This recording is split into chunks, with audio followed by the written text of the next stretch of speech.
y a plus de 2000 ans, la route de la soie a relié l'Orient et l'Occident en développant un vaste réseau d'échanges économiques et culturels.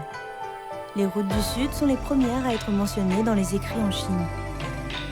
Sur ce parcours, le Yunnan est la seule province chinoise à connecter directement la Chine à l'Asie du Sud et à l'Asie du Sud-Est. C'est également le point de jonction de la route de la soie septentrionale et de la route de la soie maritime.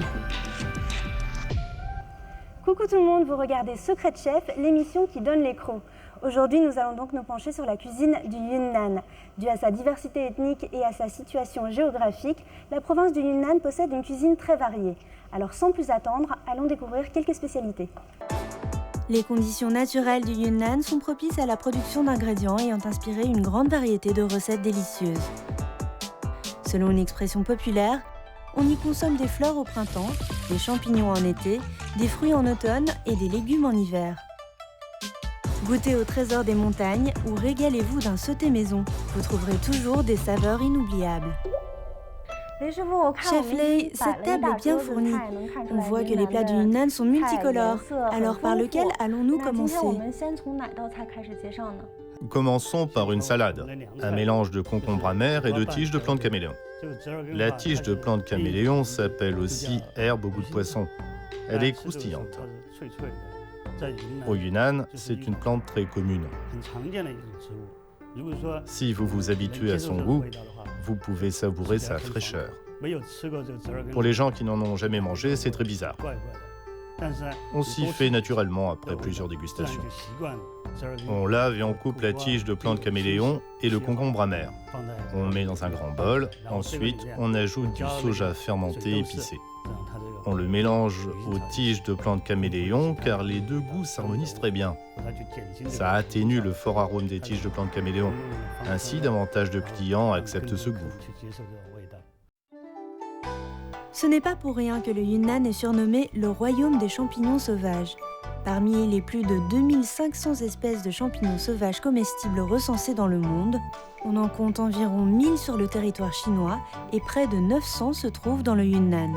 Et cette grande diversité se reflète évidemment dans la cuisine locale.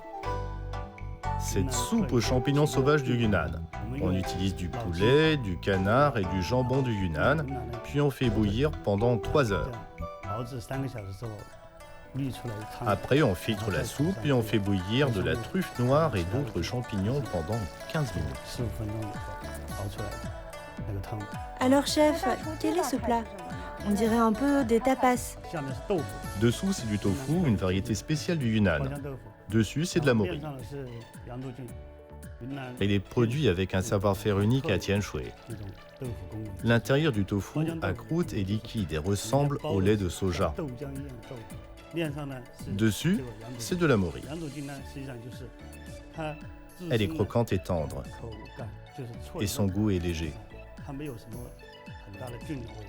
J'utilise d'abord du tofu fermenté Tiantai du Yunnan. Il n'est pas comme le tofu fermenté du Nord. Il a un goût différent. Après avoir fait frire le tofu de Tianshui, je le cuis avec du tofu fermenté Tiantai du Yunnan. Après mijotage, le tofu est bien assaisonné. Par-dessus, on met de la sauce de truffe noire. C'est une sauce épaisse obtenue en écrasant des truffes noires. Puis on verse. Ces deux saveurs s'harmonisent très bien. La province du Yunnan est un haut lieu de l'horticulture chinoise et les fleurs coupées y sont un symbole important. Elle est d'ailleurs l'une des 3 principales régions productrices de fleurs au monde. Cela est dû à son climat tridimensionnel ainsi qu'à l'ensoleillement, abondant en toute saison. Le chef Lei nous apprend que consommer des roses est chose courante depuis longtemps dans le Yunnan. C'est notre galette aux fleurs du Yunnan. On utilise des pétales de rose et de la pâte pâtissière. Après, déroulez en petites rondelles, comme pour faire des raviolis. Ensuite, mettez la confiture de rose dedans et refermez la galette. Mettez au four à 180 degrés et faites cuire pendant 20 minutes. Merci chef Lei de nous avoir fait découvrir des spécialités du Yunnan aujourd'hui. Bienvenue dans la province du Yunnan.